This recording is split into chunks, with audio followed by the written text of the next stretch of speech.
আসসালামু আলাইকুম। সবাই কেমন আছেন? আজ আমরা দেখব কিভাবে ক্যাপকাটের মাধ্যমে খুব সুন্দরভাবে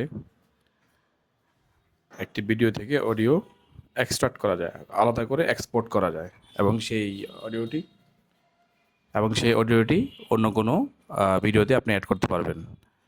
তো আমরা দেখব কিভাবে ক্যাপকাটে এর মাধ্যমে একটি ভিডিও থেকে অডিও আলাদা করে সেটি আলাদাভাবে এক্সপোর্ট করা যায়। তাহলে চলুন দেখা যাক। প্রথমে আমরা ক্যাপকাট খুলব। ক্যাপকাট ওপেন করলাম। ওপেন করার পর ক্রিয়েট প্রজেক্টে যাব। ক্রিয়েট প্রজেক্টে গিয়ে যে কোনো একটি ভিডিও আমি ইম্পোর্ট করব। ধরুন আমি এই ভিডিওটি ইম্পোর্ট করলাম। এটা টাইমলাইন নিয়ে আসি। ওকে, টাইমলাইন আসার পরে খেয়াল করুন এখানে আওয়াজ আছে। এই জিনিসটা আমরা এই ভিডিও থেকে আমি অডিওটি আলাদা করব। তাহলে এই ভিডিও থেকে অডিওটি আলাদা করতে হলে তাহলে প্রথমে ভিডিওর উপরে ক্লিক করে ডান পাশে ক্লিক করুন। ডান পাশে ক্লিক করলে যে এক্সট্রাক্ট অডিও অপশনটা আছে, এখানে আপনার ক্লিক করি। এই যে খেয়াল করুন এখানে কিন্তু অডিওটা এক্সট্রাক্ট হয়ে গেছে।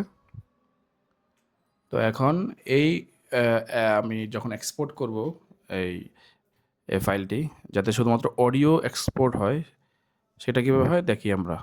তাহলে যে এখানে এক্সপোর্ট অপশন আছে, এখানে এক্সপোর্ট অপশনে গিয়ে খেয়াল করুন এখানে কিন্তু ভিডিও তারপরে এক্সপোর্ট অডিও দুটি আছে। তাহলে আমি ভিডিওর যে টিক চিহ্নটি আছে সেটি আমরা আনটিক করে দিলাম, শুধু অডিওর উপরে টিক দিলাম। অডিওর উপর দিয়ে দেখেন MP3 একটা অপশন আছে। এখানে আমরা যদি এক্সপোর্ট করি, এই যে এক্সপোর্ট করলাম, শুধু অডিও ফাইলটি কিন্তু এক্সপোর্ট হবে। ওকে, ওপেন ফোল্ডারে যাই দেখি কী বলতেছে। এই যে কোথায়, এই যে এটি, এই যে খেয়াল করুন দেখছেন শুধুমাত্র